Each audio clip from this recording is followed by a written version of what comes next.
And while there's still a lot to uncover from the districts of Aleppo previously held by the rebels, civilians in the Syrian capital are struggling with a water supply crisis. That's because militants control the region's main source. Correspondent Lizzie Phelan will have more on that a little bit later in the programme. There are claims that the Berlin market attacker managed to pass through France to Italy despite several reported sightings, as witnesses claim they came face-to-face with the terrorist. It took EU authorities 4 days to hunt the fugitive down. Italian police have released an image of the attacker outside Milan Central Station just hours before he was fatally shot by officers. Investigators are still trying to establish how he escaped Berlin after killing 12 people and injuring almost 50 others before slipping out of the country and then through France. Emily Sue looks at the escape route it's thought he took. For 4 days, he was branded Europe's most wanted and most dangerous man. After he plowed through a Berlin Christmas market with a 25-ton truck, killing 12 and injuring 48 others on December 19th. Not only did it take 4 days for police to find Anis Amri, he was found 1,000 kilometers away from the crime scene, all the way in Milan. The question is, how did Europe's most wanted man manage to escape the authorities within Europe itself? Well, in newly obtained surveillance footage, it's been confirmed that Amri made a stay at Lyon's train station. There, he bought a train ticket to the city of Chambéry.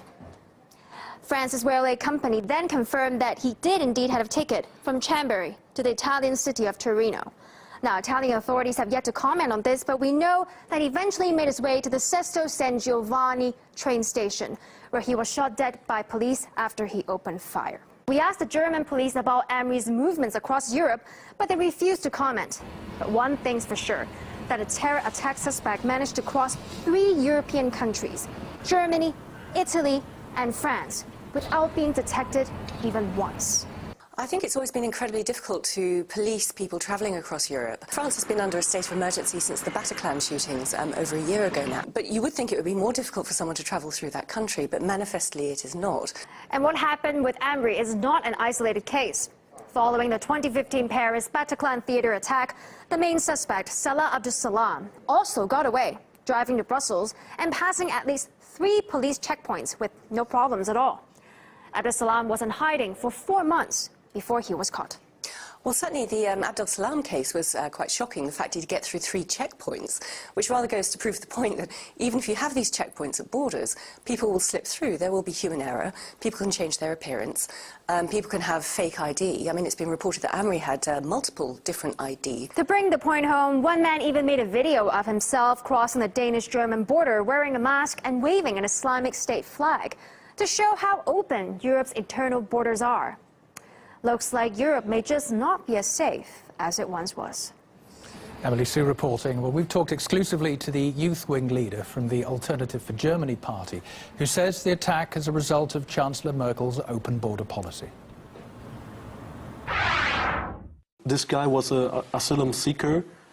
He was known as a threat for the government. He was already in jail, but not deported.